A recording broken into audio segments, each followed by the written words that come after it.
అందరికీ కొత్త కథలోకి స్వాగతం. ఈ కథ పేరు అపూర్వ శిల్పం. రచన ప్రభాకర్ దేవ్ గారు. చదువుతున్నది దేవి. ఈ కథ నచ్చితే తప్పకుండా లైక్ చేయండి. ఇంకా కథలోకి వెళ్దామా? ప్రొఫెసర్ మాలవ్య అర్జెంటుగా రమ్మన్నట్టు ఫోన్ చేశాడు. 3 సంవత్సరాలైంది మాలవ్యను నేను కలిసి. చాలా కలుపుగోరు మనిషి. ఈ మధ్య నేను డైమండ్ స్మగ్లింగ్ నిమిత్తం సింగపూర్ వెళ్లాల్సి వచ్చింది. రాగానే మాలవ్య నుండి పిలుపు. మాలవ్య ఏదో ముఖ్యమైన పని లేకుంటే పిలవడు. ఆ విషయము తనకి బాగా తెలుసు. భారత పురాతత్వ పరిశోధనా కేంద్రానికి ప్రొఫెసర్ మాలవ్య డైరెక్టర్. కాలాన్ని దుర్వినియోగం చేయడానికి ఏమాత్రం ఇష్టపడని వ్యక్తుల్లో మాలవ్య ఒకడు. పాత ఢిల్లీలోని ప్రొఫెసర్ మాలవ్య భవనం ముందు కారు ఆపాను. నా గురించి ఎదురు చూస్తున్నాడు కాబోలు. కారు ఆగిన శబ్దం వినగానే గబగబా పోర్టికోలోకి వచ్చాడు. గుడ్ మార్నింగ్ అన్నాడు విష్ చేస్తూ. Very good morning. చిరునవ్వు నవ్వుతూ కారులో నుండి దిగాను. ఇద్దరం కలిసి ప్రొఫెసర్ మాలవ్య ప్రైవేట్ రూమ్లోకి వెళ్ళాం. మాలవ్య మధ్యలో ఏం మాట్లాడలేదు. రూమ్లోకి వెళ్ళిన తర్వాత తన కుర్చీలో కూర్చుంటే ఎదురుగా ఉన్న కుర్చీలో కూర్చోమన్నట్టు సైగ చేశాడు. నేను కూర్చున్నాను. Professor Malaviya inter communication switch నొక్కి సెక్రటరీని రమ్మని పిలిచాడు. నిమిషంలో వచ్చింది సెక్రటరీ. పరిశీలనగా చూశాను. 22 సంవత్సరాలు ఉంటాయి. అవయవాలన్నీ నిండుగా పొందిగ్గా అమరినట్లుగా ఉన్నాయి. మగవాళ్లను రెచ్చగొట్టే అందం. Anglo Indian. మాలవ్య అభిరుచిని మనసులో అభినందించాను. డ్రింక్స్ పంపించమని, మరెవరిని లోపలికి పంపించవద్దని చెప్పాడు మాలవ్య. సెక్రటరీ తలాడించి నా వైపు ఒకసారి చూసి వెళ్ళిపోయింది. ఫోన్ చేసిన వెంటనే వచ్చినందుకు కృతజ్ఞతలు అన్నాడు మాలవ్య. మీరు పిలిస్తే రాకుండా ఉండగలనా? Any news? నవ్వుతూ అడిగాడు. ప్రొఫెసర్ మాలవ్య గంభీరంగా తలాడించాడు. చాలా ముఖ్యమైన పని. ఎంతవరకు బహుశా నువ్వు ఇటువంటి ఆపరేషన్ రిస్క్ చేసే ఉండవు అన్నాడు. డొంక తిరుగుడు వ్యవహారాలు, మొహమాటాలు నాకు సరిపడవు. ఇబ్బందిగా మొహం పెట్టి అసలు విషయం చెప్పండి ప్రొఫెసర్ అన్నాడు. మాలవ్య ఒక్క క్షణం నా భావాల్ని పసిగడుతున్నట్లుగా చూసి చెప్పడం ప్రారంభించాడు. మిస్టర్ రామ్జీ, ఇటీవల మా పురాతత్వ పరిశోధనా శాఖ వారికి కొన్ని తాళపత్రాలు దొరికాయి. అవి చాలా ప్రాచీనమైనవి. చారిత్రాత్మకంగా వాటి విలువ చాలా ఎక్కువ. అందులో కొన్ని తాళపత్రాలు చువాంగ్ అనే చైనీ యాత్రికుని గ్రంథానికి సంబంధించినవి. తన యాత్రను, అనుభవాలను, దర్శించిన స్థలాలను వివరంగా రాశాడు. ఈ గ్రంథంలోని పేజీలు మాత్రమే మనకు లభ్యమయ్యాయి. అందులో ఒక చోట అతడు మన దేశంలోని వింధ్య పర్వతాల మధ్యనున్న భయంకరమైన అరణ్యాల గుండా ప్రయాణం చేసినట్టు రాశాడు. అంతేకాదు, ఆ అరణ్యంలో ఒక ఆలయాన్ని చూసినట్టు, ఆ ఆలయంలోని మూల విగ్రహం భారతీయుల శిల్పకళా నైపుణ్యానికి చిహ్నంగా ఉన్నట్టు అభివర్ణించాడు. చెప్పడం ఆపి నేను శ్రద్ధగా వింటున్నానో లేదో అని పరిశీలనగా చూశాడు. ఎస్, ప్రొసీడ్ అన్నాను. మాలవ్య ఒకసారి గొంతు సవరించుకొని తిరిగి చెప్పడం ప్రారంభించాడు. మా డిపార్ట్మెంట్ వారి పరిశోధన ప్రకారం ఆ తాళపత్ర గ్రంథం 2000 సంవత్సరాల కిందటిది. ఈ విషయాన్ని బట్టి ఆలోచిస్తే ఆ ఆలయంలో ఖచ్చితంగా 2000 సంవత్సరాల చరిత్ర కలదని మనం అంగీకరించాలి. అంతేకాదు, ఆ విగ్రహాన్ని చువాంగ్ తన గ్రంథంలో అపూర్వంగా వర్ణించాడు. చువాంగ్ మామూలు యాత్రికుడు కాదు. ప్రపంచంలోని చాలా భాగాన్ని పర్యటించి ఆయా దేశాల సంస్కృతిని, కళలను బాగా పరిశీలించిన వ్యక్తి.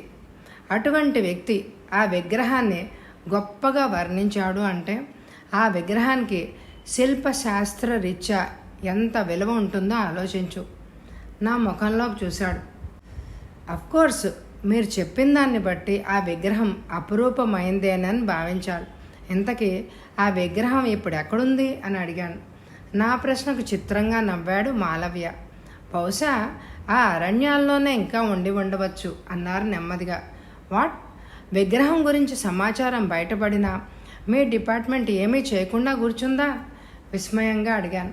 సమాచారం ఇంకా బయటపడలేదు రామ్జీ. ఈ తాళపత్రాలను పరిశీలించి రిపోర్ట్ తయారు చేసిన వ్యక్తిని నేనే కనుక ఈ విషయం ఇంకా వెల్లడి కాలేదు. వెల్లడైన మరుక్షణంలోనే మా డిపార్ట్మెంట్ ఆ విగ్రహం గురించి ప్రయత్నాలు కొనసాగిస్తుంది. గదిలో లైట్ వెలిగింది. ఎంటర్ కమ్యూనికేషన్ స్విచ్ను ఆఫ్ చేసి ఎస్ కమిన్ అన్నారు. అతని సెక్రటరీ వాళ్ళకి డ్రింక్స్ తెచ్చి అక్కడ పెట్టి వెళ్ళిపోయింది. నాదొక చిన్న అనుమానం ప్రొఫెసర్ అన్నాను మెల్లగా. ఏమిటి?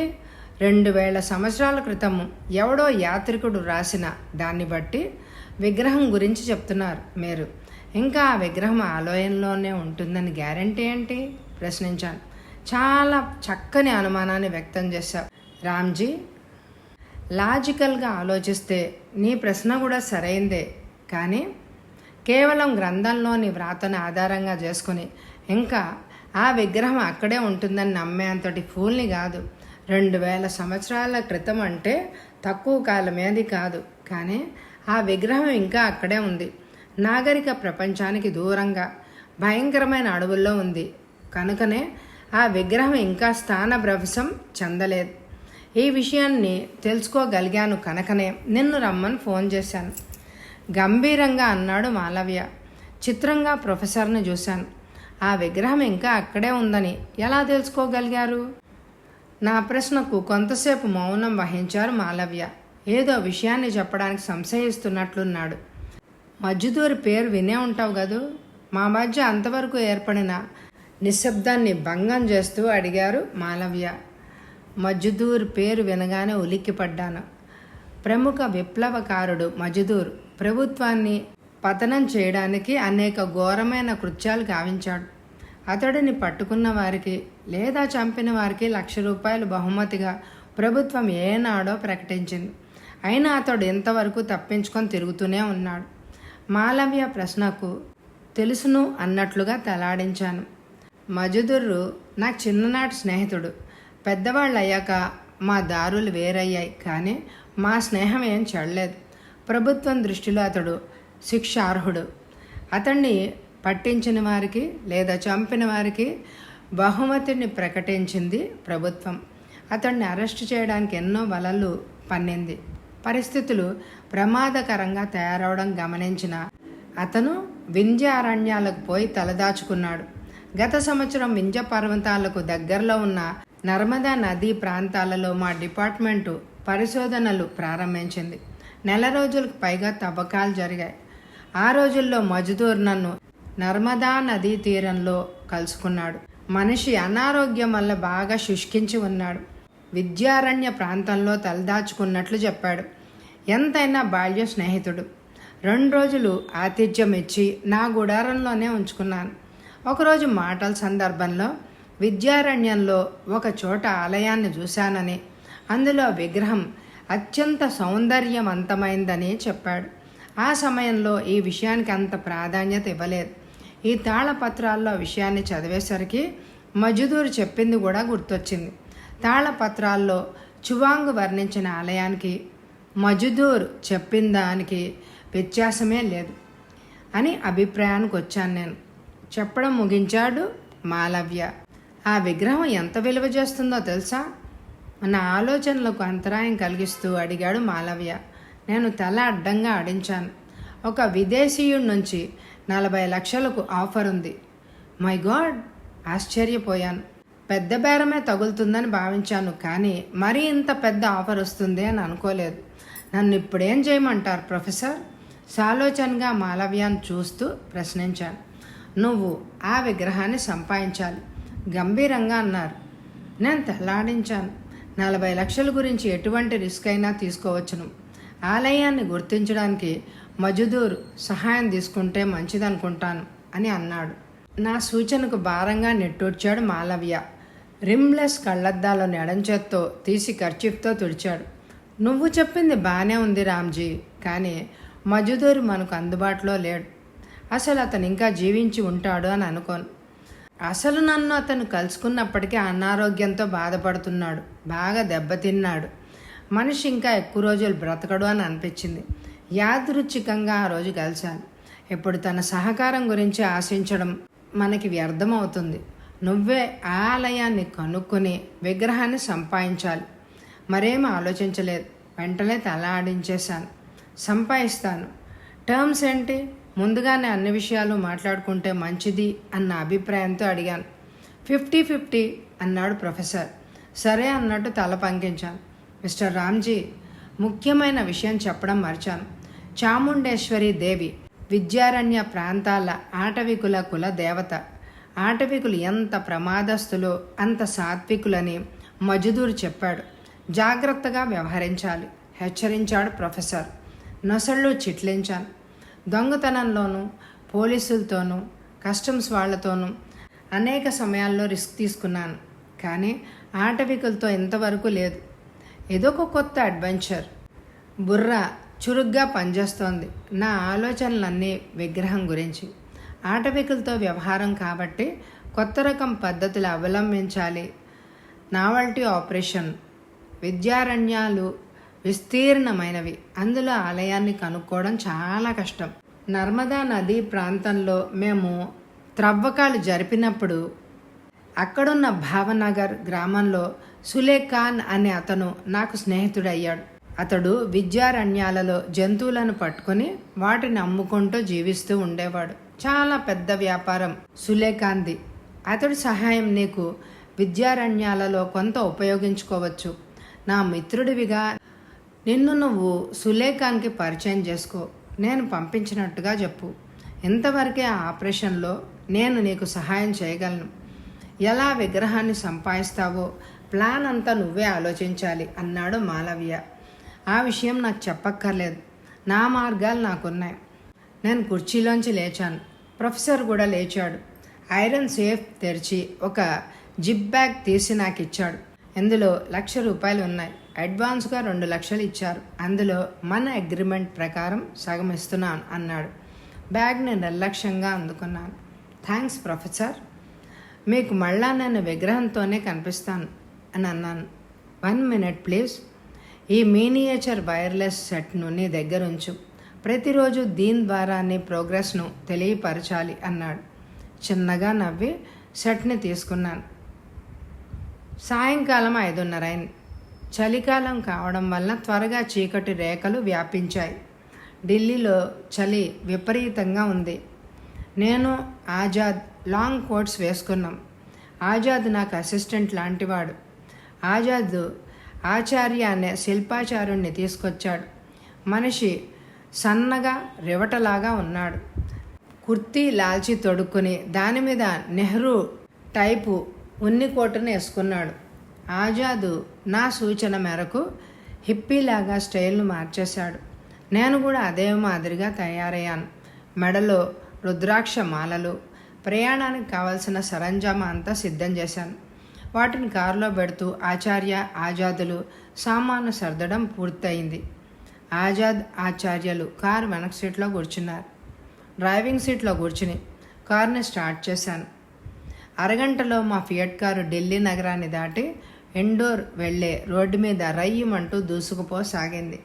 మధ్యలో రెస్ట్కి ఎక్కడా కారును ఆపదలుచుకోలేదు. రాత్రి భోజనాలను ఆగ్రాలో పూర్తి చేసుకుని రాత్రంతా కారులో ప్రయాణించాం. ఆజాద్ ఆగ్రాలో స్టీరింగ్ని తీసుకున్నాడు. డ్రైవింగ్లో ఆజాద్ నాకన్నా మంచి ఎక్స్పర్ట్. 80 మైళ్ళ వేగంతో కారును పోనిస్తున్నాడు. చల్లని గాలికి శరీరం వణుకుతోంది. కారులో విండోస్ని బిగించేశాను. విగ్రహం గురించి వేసుకున్న ప్లాన్లో ఏమైనా లోటుపాట్లు ఉన్నాయేమోనని ఆలోచిస్తూ ఉన్నాను. ఆలోచనలోనే నాకు నిద్ర పట్టేసింది. తెలివి వచ్చేసరికల్లా తూర్పు దిక్కున చీకట్లు చెదురుతున్నాయి. సూర్యోదయానికి చిహ్నంగా వాతావరణం ఆహ్లాదంగా ఉంది. కారు నడుపుతున్నాడు ఆజాద్. 6:30 కల్లా ఝాన్సీ చేరుకున్నాం.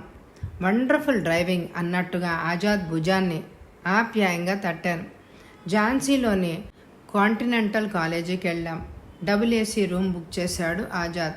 10 గంటల కల్లా కాలకృత్యాలు ముగించి టిఫిన్ చేసి తిరిగి ప్రయాణానికి రెడీ అయ్యాం. ఆజాద్, నువ్వు పడుకో, నేను డ్రైవ్ చేస్తాను అన్నాను. మా ప్రయాణం మొదలైంది. భూపాల్ మీదుగా ఇండోర్ చేరుకోవాలని నా ఉద్దేశం. 2 రోజుల్లో, అంటే రేపటి సాయంకాలానికల్లా ఇండోర్ చేరుకోవాలి. నా దృష్టి అంతా డ్రైవింగ్ మీదే లగ్నం చేశాను. మా ప్రయాణం అనుకున్నట్టుగానే సాగింది. కారు ఇండోర్లో ఆగినప్పుడు ఆచార్య ప్లాస్టర్ ఆఫ్ ప్యారిస్ పౌడర్ డబ్బా పెద్దది కొన్నాడు. భావన్ నగర్కు ఎటువంటి ఆటంకాలు లేకుండా చేరుకున్నాం. ప్రొఫెసర్ మాల్యా స్నేహితుడు సులేఖాన్ను కలుసుకోవడం ఏమంత కష్టం కాలేదు. మనిషి భారీగా భయంకరంగా ఉన్నాడు. మెళ్ళో బంగారు గొలుసుకి పులుగోరు పథకం ఉంది. చేతి నిండా ఉంగరాలు. సులేఖాన్కు నమస్కరించి ప్రొఫెసర్ మాలవ్య పంపించినట్టు చెప్పాం. మాలవ్య పేరు వినగానే మాకు అతిథి మర్యాదలు చక్కగా జరిపించాడు సులేఖాన్. మేమొచ్చిన పని గురించి అడిగాడు. నేను గొంతు సవరించుకున్నాను. ఈ విద్యారణ్య ప్రాంతంలో చాముండేశ్వరి దేవి ఆలయం ఉంది. ఆ దేవిని దర్శించి ధన్యులమవుదామని మా కోరిక. ఆ ఆలయానికి మార్గం మీకు తెలుసుండొచ్చునని మాలవ్య చెప్పారు అన్నాను, సాధ్యమైనంత వరకు గొంతులో భక్తిని ధ్వనింపజేస్తూ. నా మాటలకు సులేఖాన్ బ్రూకుటి ముడిపడింది. తీక్షణంగా నా వైపు చూశాడు. ఆ చూపులోని భావాన్ని పసిగట్టడానికి నాకు శక్తి చాలింది కాదు. ఆ ఆలయం ఎంత మాత్రం ప్రసిద్ధి చెందిందేమీ కాదు. దాని ఉనికి గురించి నాగరిక ప్రపంచానికి ఎంత మాత్రం తెలియదనే చెప్పొచ్చు. అటువంటి ఆలయాన్ని వెతుక్కుంటూ మీరు రావడం ఆశ్చర్యంగా ఉంది అన్నాడు, చేతికున్న వేలి ఉంగరాలను సవరించుకుంటూ. మేమేం మాట్లాడలేదు. ఎంతకీ ఆ ఆలయం విద్యారణ్యాలలో ఉన్నట్టు ఎలా తెలిసింది? అనుమానంగా చూస్తూ ప్రశ్నించాడు. ధైర్యానికి యుక్తిని ప్రదర్శించకపోతే సులేఖాన్ చేతిలో దెబ్బతినాల్సి ఉంటుంది అని అనుకున్నాను. నా స్నేహితుడు గొప్ప దేవీ భక్తుడు. చాముండేశ్వరిని ఉపాసిస్తున్నాడు. కల్లో కనపడి తాను విద్యారణ్యాల్లో ఉన్నట్టుగా తనని అక్కడ దర్శించవచ్చునని సెలవిచ్చింది అన్నాను ఆజాద్ను చూపించి. ఇది నిజమేనా అన్నట్టు చూసి గంభీరంగా తలాడించాడు. ఈ రాత్రికి మీరు విశ్రాంతి తీసుకోండి. రేపు ఉదయాన్నే బయలుదేరి వెళ్దురుగాను. మీకు తోడుగా మా మనిషిని పంపిస్తాను. వారం రోజుల అరణ్యంలో కాలి నడకన ప్రయాణిస్తే గాని మీరు ఆ ఆలయాన్ని చేరుకోలేరు అన్నాడు. అమ్మయ్య అనుకొని నెట్టూర్చాను. ఎంతవరకు అంతా సవ్యంగానే జరిగింది. ఆ రాత్రికి మాకు విందు ఏర్పాటు చేశాడు సులేఖాన్. విందులో మాటల సందర్భంలో ఆటవిక నాయకుడు తనకు స్నేహితుడు అని చెప్పాడు సులేఖాన్. క్రూర మృగం బారి నుంచి నాయకుడిని ఒకసారి సులేఖాన్ రక్షించాడట. తాగిన మైకంలో జంతువులను పట్టడానికి అడవిలో ఎటువంటి సాహసాలు చేసింది చెప్పాడు. మేము అనుకున్నట్టుగానే సులేఖాన్ చిన్న జంతువుల వ్యాపారస్తుడు కాదు. పులులను, ఎలుగు బంట్లను, ఇంకా ఇతర క్రూర మృగాలను పట్టుకుని విదేశాలకు కూడా ఎగుమతి చేస్తూ ఉంటాడు సులేఖాన్. అతని పరిచయం లభించినందుకు నాకు చాలా ఆనందం అనిపించింది. విందు ముగిసిన తర్వాత సులేఖాన్కు గుడ్ నైట్ చెప్పి మాకు కేటాయించిన గదికి వెళ్ళిపోయాం. ఆ తర్వాత మత్తుగా నిద్ర పట్టేసింది మాకు. సూర్యుని కిరణాలు చురుక్కుమనిపించడంతో కళ్ళు తెరిచాను. టైం చూశాను. 7 గంటలైంది. ఆజాద్, ఆచార్య ఇంకా నిద్రపోతున్నారు. తట్టి లేపాను. ముగ్గురం రెడీ అయ్యాం. ఉదయం ప్రయాణం అని చెప్పాడు సులేఖాన్. ఇంకా రాలేదు. సులేఖాన్ గది మా గదికి కొద్ది దూరంలోనే ఉంది. సులేఖాన్ను కలుసుకు వస్తానని నా అనుచరులకు చెప్పి బయలుదేరాను. సులేఖాన్ ఇంకా నిద్రపోతున్నాడు. రాత్రి తాగిన మందు ప్రభావం ఇంకా తగ్గలేదు కాబోలు అని అనుకున్నాను. నారాకను పసిగట్టి పులిపిల్ల గుర్రుమంది. ఉలిక్కి పడ్డాను. అంతవరకు నేను గమనించలేదు. సులేఖాన్ పక్కలోనే పడుకుంది పులిపిల్ల. వెనక్కు 2 అడుగులు వేశాను. పులిపిల్ల గుర్రు పెట్టడం విని బద్ధకంగా కళ్ళు తెరిచి నన్ను చూశాడు. కర్తవ్యం గుర్తుకొచ్చిన వాళ్ళలాగా గబుక్కుని లేచి కూర్చున్నాడు. సారీ, మీ ప్రయాణానికి ఆలస్యం జరిగింది కదా అన్నాడు నొచ్చుకుంటున్నట్లుగా. పర్వాలేదు, నేను నవ్వాను. పులిపిల్ల ఆప్యాయంగా యజమాని కాళ్ళను నాకుతోంది. క్రూర మృగాన్ని పక్కలో పెట్టుకొని పడుకున్నారు. ప్రమాదం కాదా అని అడిగాను. నా ప్రశ్నకు విచిత్రంగా నవ్వాడు సులేఖాన్. ప్రేమగా పులిపిల్ల వీపు నిమిరాడు. మనిషి కన్నా ఎన్నో రెట్లు ఈ జంతువులు నయం.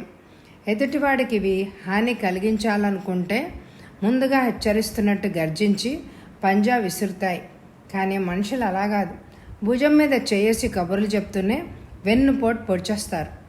మనిషిని నమ్మి నిద్రపోవడం కన్నా జంతువును నమ్మడం మంచిది. సులేఖాన్ మాటలకు అంగీకార సూచకంగా తల ఆడించాను. వెల్, మీరు ప్రయాణానికి సిద్ధంగా ఉన్నట్లుంది. మా అనుచరుణ్ణి పిలుస్తానంటూ కేకేశాడు. 30 సంవత్సరాల వ్యక్తి గబగబా వచ్చాడు. విద్యారణ్యంలో ఆలయానికి నువ్వు వీరిని తీసుకెళ్ళాలి. అక్కడి నాయకుడితో వీరిని నేను పంపించినట్టుగా చెప్పు అంటూ సూచనలు ఇచ్చాడు. అలాగే అన్నట్టు తల ఆడించాడు ఆ వ్యక్తి. అతని పేరు వీరడని తెలియజేశాడు సులేఖాన్. నేను సులేఖాన్ దగ్గర సెలవు తీసుకుంటూ ఉంటే ఒక హెచ్చరిక చేశాడు. మీరు చాముండేశ్వరి దేవి దర్శనానికి గాను వెళ్తున్నట్టు చెప్పారు. నేను కూడా ఆ దేవి భక్తుడినే. చాలా మహిమగల తల్లి. మాలవ్య నాకు మిత్రుడు. అందుచేత మీకు సహాయం చేస్తున్నాను. అక్కడ ఆటవిక నాయకుడు నాకు మిత్రుడే కావచ్చు, కానీ వారు కఠినమైన నియమాలు పాటిస్తారు. మీరు కూడా పాటించాలి. లేకపోతే ప్రాణం తీయడానికి కూడా వెనుదీయరు. బై మీరు సదుద్దేశంతోనే ఆలయానికి వెళ్తున్నారని భావిస్తున్నాను. నా అంచనా తప్పైతే ఫలితాన్ని మీరే అనుభవిస్తారు. సులేఖాన్ చెప్పిందంతా జాగ్రత్తగా విని సెలవు తీసుకున్నాను. విద్యారణ్యాలు. వాటిలో చాలా భయంకరమైన అరణ్య భాగం అది. వీరుడు ముందు దారి తీస్తున్నాడు. నేను ఆజాద్, ఆచార్య అతని వెనకనే సాగిపోతున్నాం. మా ప్రయాణానికి అది తుది రోజు. సాయంకాలానికల్లా ఆలయ ప్రాంతంలోనున్న ఆటవికుల గూడెంకు చేరుకుంటామని చెప్పాడు వీరుడు. అందరి మొహాల్లోనూ గమ్యం చేరుకోవాలన్న ఆనందం తాండవిస్తోంది. అంతవరకు పడిన శ్రమను మర్చిపోయి ఉత్సాహంగా ఉన్నారు. వీరుడు మధ్యాహ్నం ఒక కుందేలును వేటాడి మాంసాన్ని కాల్చిచ్చాడు. పెప్పర్ జల్లుకొని తిన్నాం. టేస్ట్ఫుల్గా ఉంది. మధ్యాహ్నం 3 గంటల ప్రాంతంలో సమతల ప్రదేశానికి అంతా చేరుకున్నాం. మేమున్న ప్రదేశంలో చెట్లు గుబురుగా లేవు. కొనచూపు దూరంలో అక్కడక్కడ చిన్న చిన్న గుడిసెలు కనిపిస్తున్నాయి. గూడెంను సమీపించినట్టుగా చెప్పాడు వీరుడు. అరగంటలో అందరం అక్కడికి చేరుకున్నాం. ఆటవికుల్లో చాలామంది మమ్మల్ని చూడగానే వింతగా అరుస్తూ చుట్టుముట్టేశారు. అందరి చేతుల్లోనూ వెల్లంబులు, ఈటలు ఉన్నాయి. వీరుడు వాళ్ల భాషలో ఏదో చెప్పాడు. మాకు ఆ భాష అర్థం కాలేదు. పదండి, నాయకుడి దగ్గరికి వెళ్దాం అన్నాడు వీరుడు. కొందరు ఆటవికులు దారి చూపగా నాయకుడున్న గుడిసె దగ్గరికి వెళ్ళాం. వెదురు బొంగులతో నిర్మించిన గుడిసె అది. అందంగా శుభ్రంగా ఉంది. వాళ్ళ భాషలో మమ్మల్ని నాయకుడికి పరిచయం గావించాడు. మేము నమస్కరించాం. చూడ్డానికి పెద్ద భయంకరంగా నాయకుడు లేడు. పొట్టిగా లావుగా ఉన్నాడు. మొలకు పులి చర్మం చుట్టుకున్నాడు. పక్కలో కొమ్ము ఒర్రలో బాకుంది. మేము సులేఖాన్ పంపిన మనుషులమని తెలియడం వలన మాకు చిక్కటి పాలు, అరటిపళ్ళు తెప్పించిచ్చాడు. వాళ్ళ భాషలో మమ్మల్ని ఏదో అడిగాడు. మాకు అర్థం కాలేదు. వీరుడి ముఖంలోకి చూశాం. మీరు ఎందుకు వచ్చారో కారణం అడుగుతున్నాడు. విశదీకరించాడు వీరుడు. చాముండేశ్వరి దేవి దర్శనానికి వచ్చినట్టుగా చెప్పాం.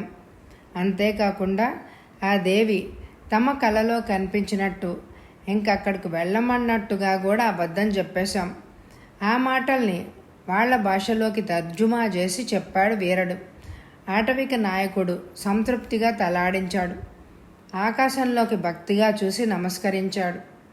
కొందరు ఆటవికుల్ని పురమాయించి మాకు వసతి సదుపాయాలు ఏర్పరిచి వీరుడితో కొంచెంసేపు ముచ్చటించి వెళ్ళిపోయాడు నాయకుడు.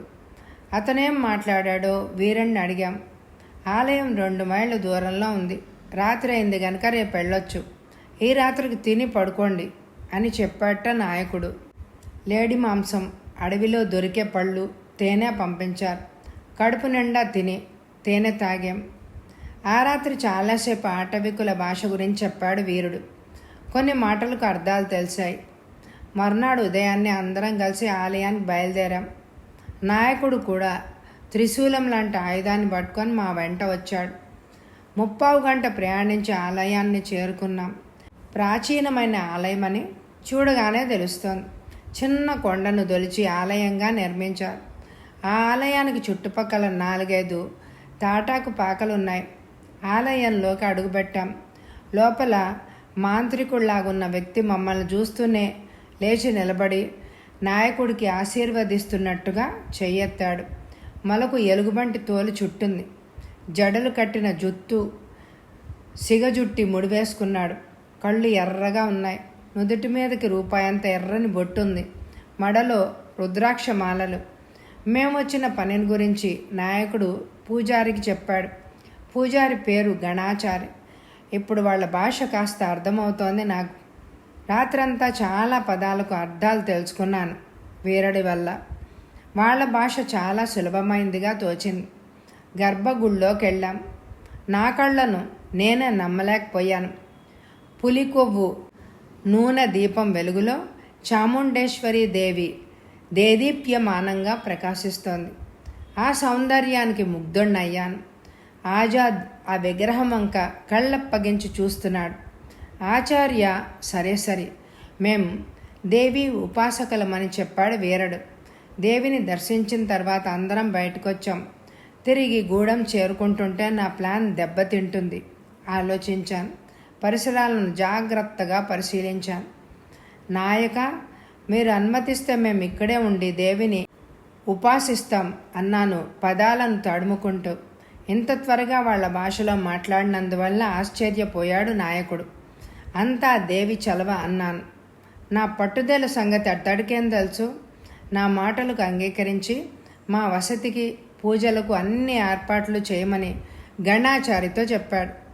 మేము వెళ్ళిపోతున్నప్పుడు తను కలుసుకోవలసిందిగా కోరాడు. గణాచారి తన వెంట ఒక గుడిలోకి తీసుకెళ్ళి అందులో మేము ఉండవచ్చని చెప్పాడు. ఆ గుడిసె మా నలుగురికి చాలదు. ఆ విషయం చెప్తే చాలకపోతే ఆలయం ముంగిట చెట్టు కింద పడుకోమన్నాడు.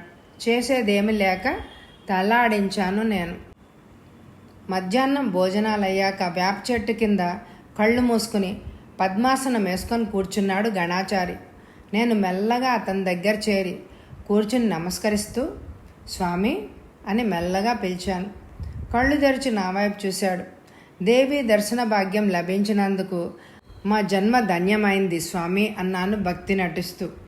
అవునరా, ఆ దేవి దర్శనం దుర్లభం.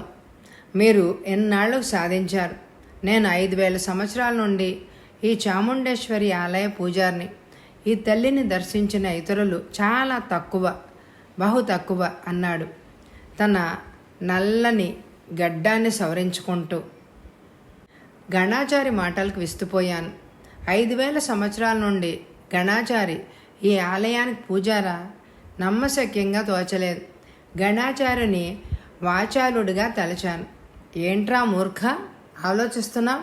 5000 సంవత్సరాల పూజారత్వం అంటే జన్మ జన్మల నుంచి అని అర్థం రా. చిద్విలాసంగా నవ్వుతూ అన్నాడు.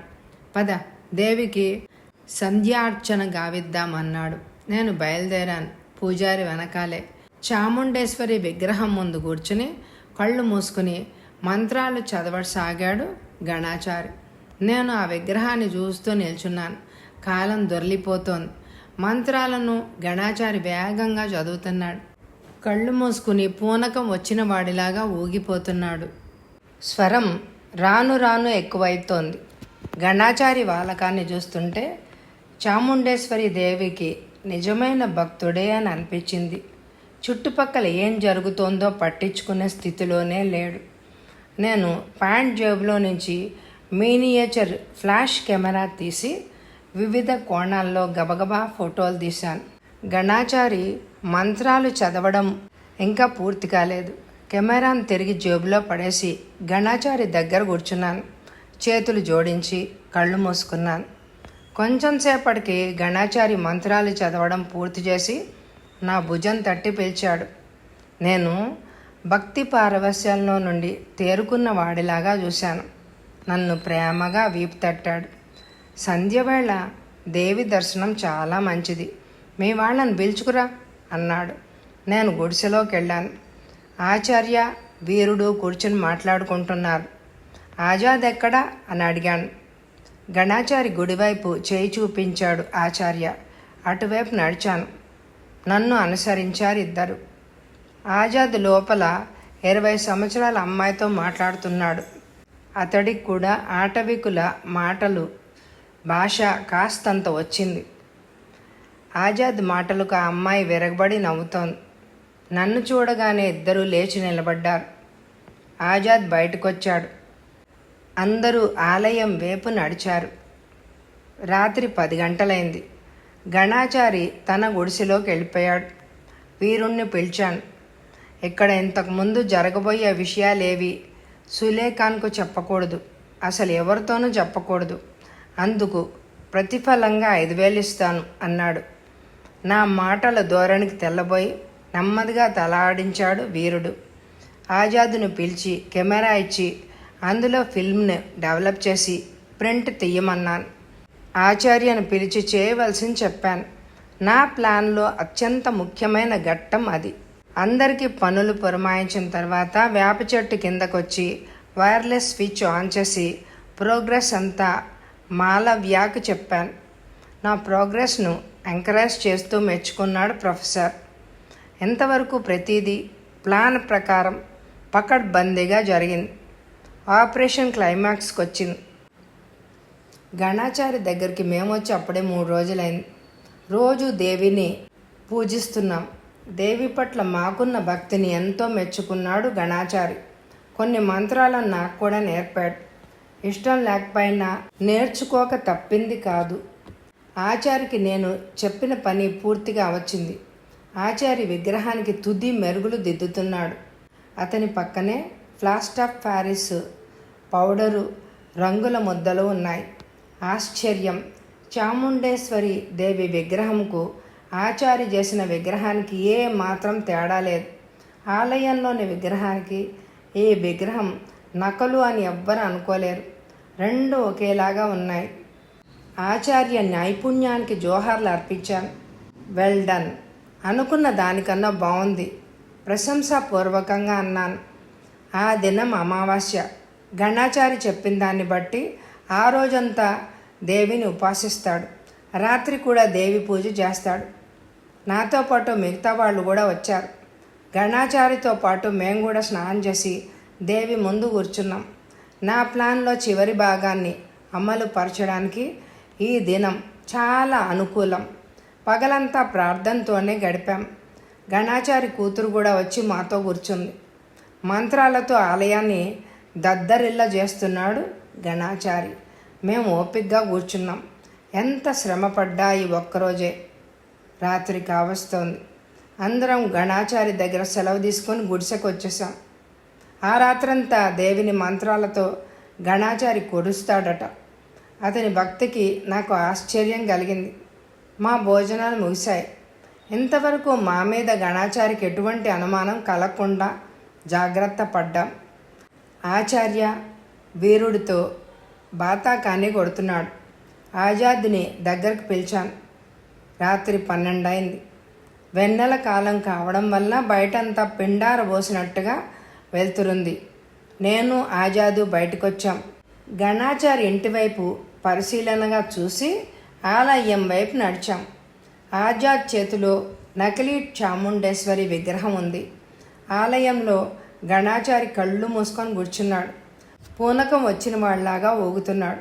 అతని పెదాలు నెమ్మదిగా కదులుతున్నాయి. మంత్రాలు చదువుతున్నాడు. అడుగులు అడుగేసుకుంటూ గర్భగుడిలోకి నడిచాను.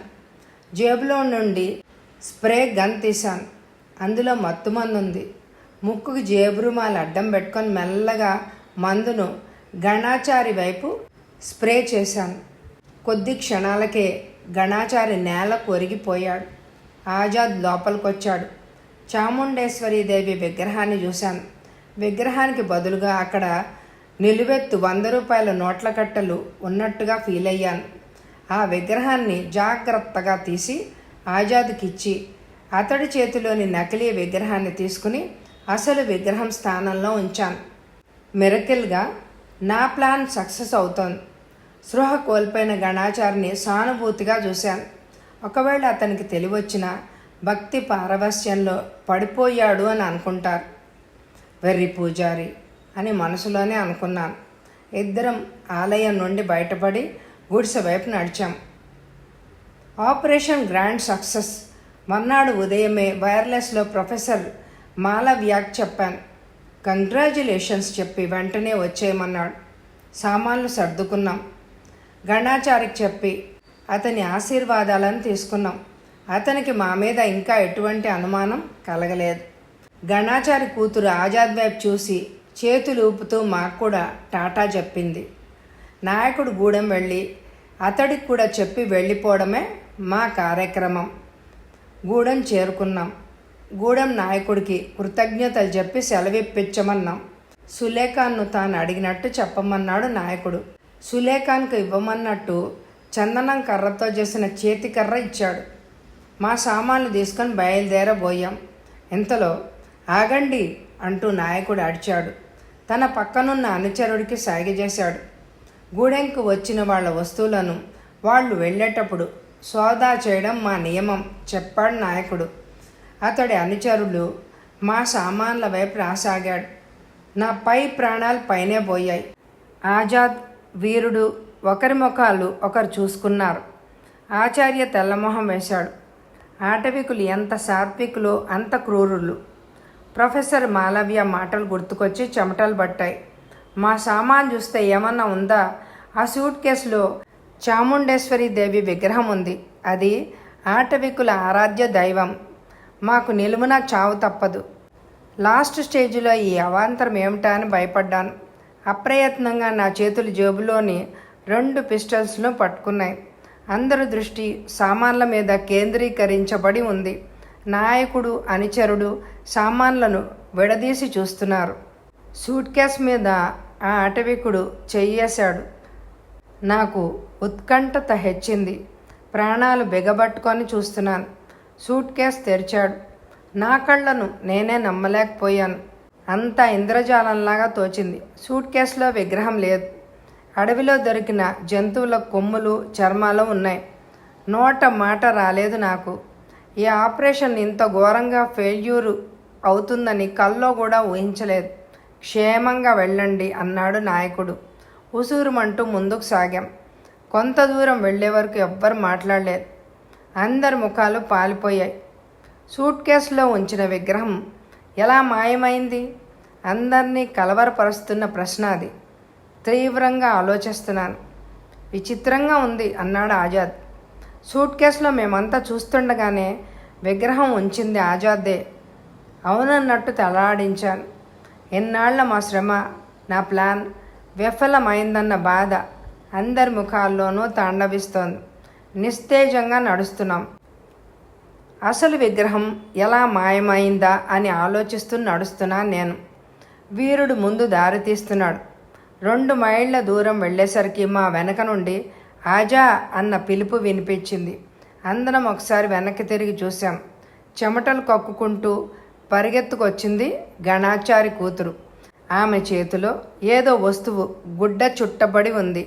మా అందరి దృష్టి ఆమె మీద కేంద్రీకరించబడి ఉంది.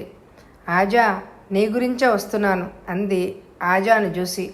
చేతిలో మూటేంటి? ఆత్రంగా ప్రశ్నించాను. ఇదా మా విగ్రహం.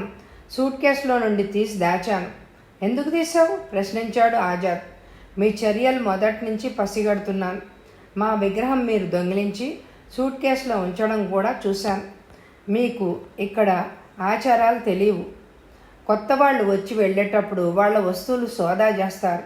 అప్పుడు ఈ విగ్రహం బయటపడితే మిమ్మల్ని అందరినీ నిలువున చంపేస్తారు. అందుకని విగ్రహాన్ని దాచేసి తెచ్చాను చెప్పింది. ఆయాసం వల్ల రొప్పుతోంది. అందరూ విచిత్రంగా గణాచారి కూతుర్ని చూశారు. ఇదంతా ఎందుకు చేశావు? అనుమానంగా అడిగాను. ఏదో స్వార్థం లేకపోతే ఇంత సాహసం ఎవ్వరూ చేయరు. నీకోసం అంది ఆజాద్ వైపు చూసి. నాకు పరిస్థితి అర్థమైంది. ఆజాద్ను గణాచారి కూతురు గాఢంగా ప్రేమిస్తోంది. అందుకు సందేహమేమీ లేదు. అంతవరకు వెలవెలపోయిన మా అందరి ముఖాలు కళకళలాడాయి. విగ్రహాన్ని పదిలంగా సూట్ కేసులో పదిలపరిచాం. ఉత్సాహంతో ముందుకు నడిచాం. సాయంకాలం ప్రొఫెసర్ మాలవ్యతో వైర్లెస్లో మాట్లాడా. జరిగిన తతంగమంతా చెప్పాను. గణాచారి కూతురు మా వెంట వస్తున్నట్టుగా చెప్పాను. శత్రువుల మనిషామె, ఎప్పటికైనా ప్రమాదం. అడవిలోనే అంతం చేయమని సూచించాడు మాలవ్య. మేము వచ్చేసరికి అంతా సిద్ధం చేయమన్నాను. పార్టీలను రెడీగా ఉంచమని చెప్పాను. అలాగే నవ్వాడు మాలవ్య. వైర్లెస్లో నేను మాట్లాడడం ముగించేసరికి బాగా చీకటి పడింది. ఆజాద్ను పక్కకు పిలిచి విషయం అంతా చెప్పాను. మౌనంగా విని తలాడించి గణాచారి కూతుర్ని తీసుకుని మాకు దూరంగా వెళ్ళిపోయాడు. 5 నిమిషాలు గడిచాయి. పిస్టల్ పేలిన శబ్దం వినిపించింది. ఆ శబ్దం తర్వాత వెంటనే స్త్రీ ఆర్తనాదం. వీరుడు, ఆచార్య పిస్టల్ శబ్దానికి, స్త్రీ ఆర్తనాదానికి కొయ్యబారిపోయారు. ఫియట్ కారు శరవేగంతో ఢిల్లీ నగరంలోకి ప్రవేశించింది. లాస్ట్ కార్నర్ దగ్గర కారు నాపి ఆచార్యని దింపేశాం. అతనికి ఇస్తామన్న 35,000 ఇచ్చేశాం. మాకు కృతజ్ఞతలు తెలుపుకొని వెళ్ళిపోయాడు ఆచార్య. కారును ప్రొఫెసర్ మాలవ్య బంగ్లాకు పోనివ్వమని ఆజాద్కి చెప్పాను. 25 నిమిషాల్లో మాలవ్య బంగ్లా ముందు మా ఫియట్ కారు ఆగింది. ప్రొఫెసర్ మాలవ్య మమ్మల్ని చూస్తూనే ఆనందంతో ఉక్కిరిబిక్కిరి అవుతూ నన్ను కౌగిలించుకున్నాడు. మార్వలస్ అడ్వెంచర్ అంటూ ప్రశంసించాడు. మాలవ్య పర్సనల్ రూమ్లోకి వెళ్ళాం. అప్పటికే ఆ రూమ్లో ఒక విదేశీయుడు కూర్చుని ఉన్నాడు. అతని కాళ్ళ మీద మాలవ్య సెక్రటరీ కూర్చుని అతనికి డ్రింక్ అందిస్తోంది. మమ్మల్ని చూసి ఆమె వెళ్ళిపోయింది. నేను భుజాలు ఎగరేశాను.